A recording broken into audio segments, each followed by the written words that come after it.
Hi guys, today just a brief update on what is going on. Some good news, some not so good news, and some very bad news. Bad news number one, let me show you. You know, I'm selling everything because we're moving to Davao. So we're selling everything, including my car. Of course, and what happened? Just as I put it up for sale, I damaged it. The tail light. I broke the tail light. Doesn't look like much, but it is. These are expensive. If you buy them original, I don't know, maybe $400, $500. That's the one thing. And then down here, some scratches. With this, I cannot sell this car. I would have to knock off $3,000 or something.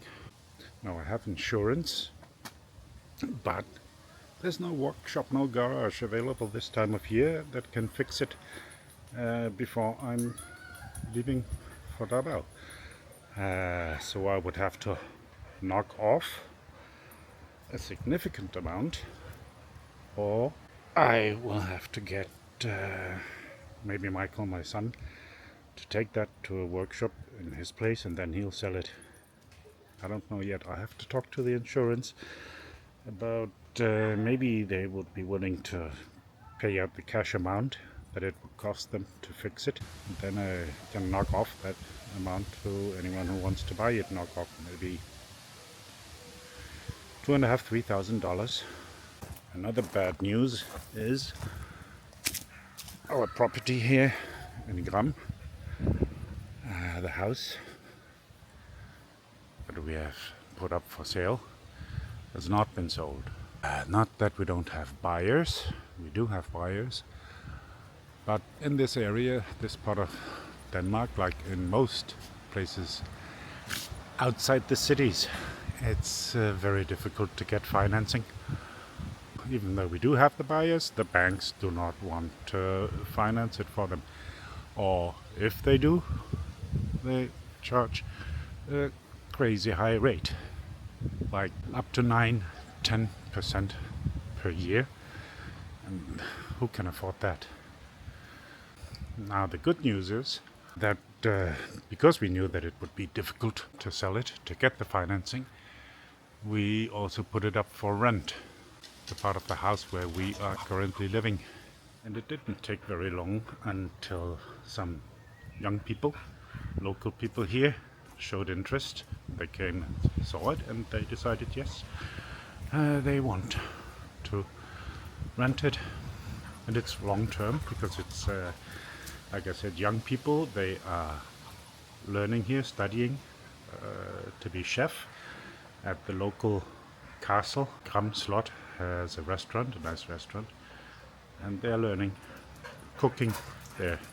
So they'll probably stay here at least maybe 3-4 years, and the rent is not too shabby, so that will be enough to cover the mortgage and a little bit more, and then still on the top upstairs still we have Airbnb, so that will be kind of the same amount that we get for that, so we should be covered.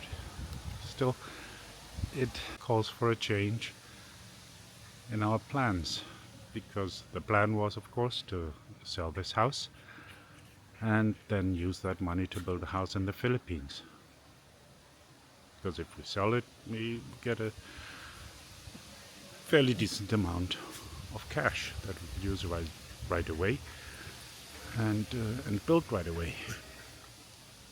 With this solution, where the money comes dripping, covers our expenses and a little bit more, it will take more time, but so be it. Anyway, we rented the house in Davao, that's for 1 year, and maybe within that year it will all be in place, the house will be sold, we get some cash, we can start building. I hope so. Another news that is both good and bad is that at the same time that we put it up for rent, the place where we are staying in the house, we put it on Airbnb. And we have people arriving. We have the first party arriving today. So we have been really busy cleaning everything up, getting our stuff out. And then we will move to Al Bazaar, to the web shop, or to the place where the web shop used to be, because that's gone now. Now, when I say that we have been very busy, that's not entirely true. I cannot say that I have done my fair share, my fair part of the work. That's Rosalia. Diva, come here, come here. Diva! Diva, come here! She's not allowed in there because Rosalia cleaned everything. And then we're moving here, this part. If you remember, this is where we had the web shop, lots of shelves and stock. Now we put in a bed, desktop with the PC, Rosalia's PC, and all sorts of stuff that we didn't quite pack yet or throw yet. But we'll be fine here while somebody else is using our home on Airbnb. When the first party leaves, after a couple of days, another party will arrive. They'll stay for 9 days. Then when they leave, we have 2 days. Then we're flying to Davao. So far, so good. Like I said, Rosalia has been working extremely hard. I don't know if you know that about Filipinos, but they are hardworking people. And my Rosalia is at the very high end of the hardworking Filipinas. That's for sure. Yesterday, she was up 6 a.m. to start cleaning out and preparing all this, preparing for the arrival of the guests. And she didn't stop except for a brief meal, one brief meal, around 7 p.m. And then she came to bed around midnight. And then this morning, I am not sure what time she went up because I was sleeping. She got up maybe 5 o'clock to go to work.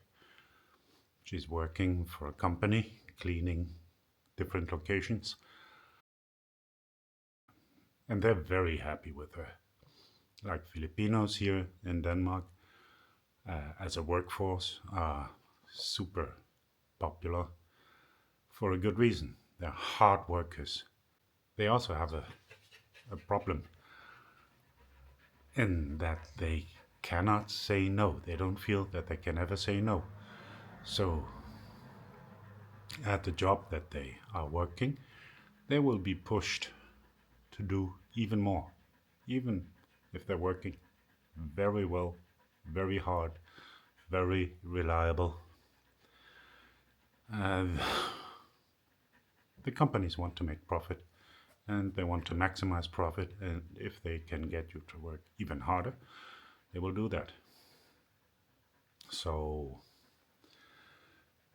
yeah, the company she's at now, they will have a hard time finding a replacement for her. And they've said that, oh no, can't you stay on a little bit longer? And why do you need 2 weeks off prior to your departure? Can't you stay on? Can't you take even more hours, the time that you have left? It's not right how we treat Filipino workers here. And they are different. They do work a lot harder than almost anyone else I can think of. There's no way you will find another European worker that will work half as hard as they do, not for that kind of money, and not with that very positive attitude. And I don't want to go into politics, but if we compare to the refugees that come to this country and what they are willing to do, there's no comparison. There's no comparison at all, guys. Maybe except for the Ukrainian refugees that came here when all that trouble began. The Ukrainians do have a good attitude also. They want to work. They want to work for their money rather than to be on support. And they have good attitude. I think we have only have good experience with the Ukrainian people coming here. Refugees from other regions, let's just say that, refugees from other regions don't have that attitude. They come here and we think that they should be thankful that we bring them here. We put them in nice houses. We give them everything they need to have a decent and above all very safe life here. But we would like them to work. Many of them do not want the jobs that they are offered. They seem to think that they are above working cleaning or working at McDonald's or something. They want a job as they want a job in management, preferably top management, like managing a hotel or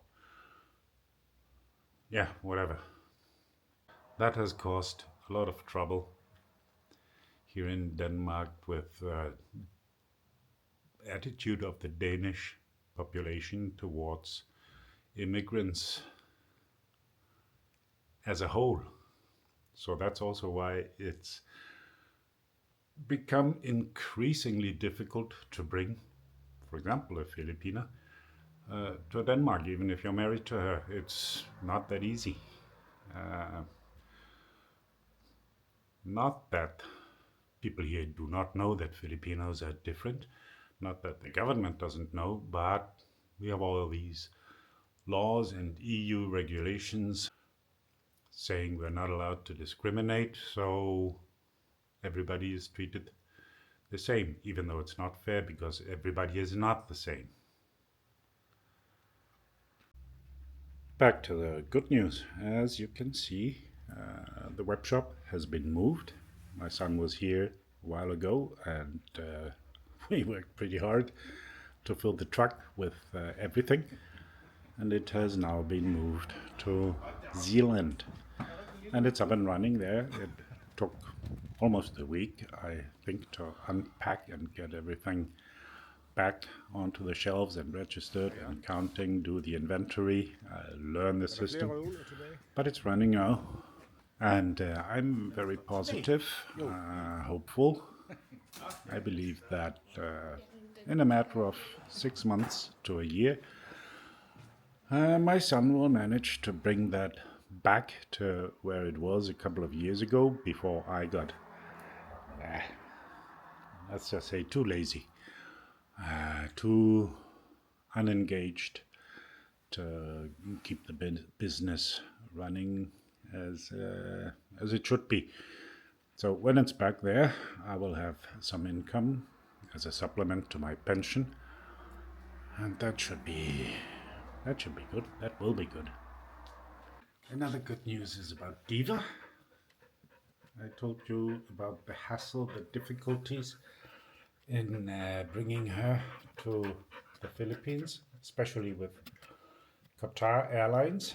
Now, I called again. I don't know what number of time that was, but this time I had the fantastic luck Wait. Don't lick the camera. No. I had the luck that the supporter I got was, guess what? A Filipina. Yes. So finally, I did not have any trouble understanding what she was saying. She didn't have any trouble understanding what I was saying, and she took it very seriously. Okay, so not just this, be patient, I'll talk to my supervisor, hang on a little bit, then wait half an hour, and then again, just be patient, check again in a couple of days. Now, this Filipino supporter, took me seriously. That was totally different. And she ended up by saying, please call again tomorrow, and I'm sure I will make sure that everything is in order by then. But then what happened was that 9:30 p.m. she called me back. She was very apologetic that she's disturbing me so late, which was fine with me, because that's what I was hoping for, somebody to take action. She called me and she said, sir, if you check your email now, there should be an email from Qatar Airways confirming that you can bring Diva on that flight. She stayed online and she helped me by having me make that payment directly. Within 5 minutes or so, I had a formal receipt in a PDF file sent to me from her that everything now was in order. So I'm very happy about that, and thank God for Filipina call center supporters. The entire world should only hire Filipinas, in my opinion. They're very good at that. It's windy today, almost stormy. Was even worse like an hour ago or so. But I guess it's nothing compared to what I'm going to see in the Philippines. Bad news. This is a Tivoli lamp, a genuine Weisdorf Tivoli lamp that I inherited from my parents. It's quite a special lamp, and they sell at auctions for up to $2,000 a piece or more. So I don't want to leave this behind, and it'll look great on the terrace in the Philippines. Problem was I couldn't take it apart here. The threads were just stuck, so I had to kind of break them, violate them. I'll get someone in the Philippines, a workshop that can make me something like this, that it looks original. Another bad news, my belt sander that I wanted to bring, I had to chop off the legs, cut off the legs to fit it into this box. So this will be the final box that I'm sending. Let's see. Yeah, heavy. Probably 130 kilo or so. So that'll be a challenge for Archie at Danoy Logistics. But he'll manage. He's very good.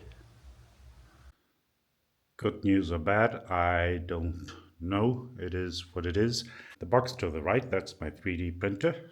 I need that. You might think that that's nutty. I mean, I'm leaving the complicated paste life here behind, only to bring all my gadgets and technology to continue in the Philippines.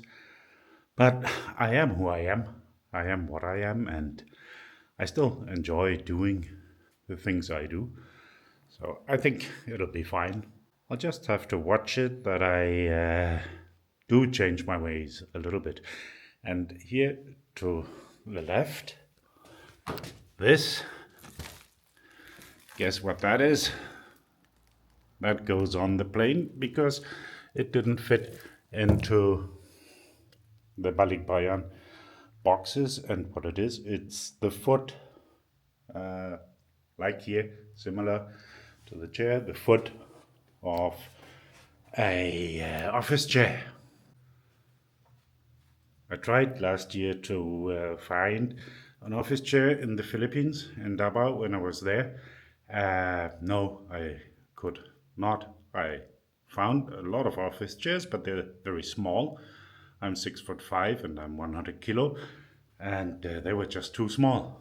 And finally, I did see one in SM Lanang Mall that looked good, fine, big enough. It's like a gamer's chair.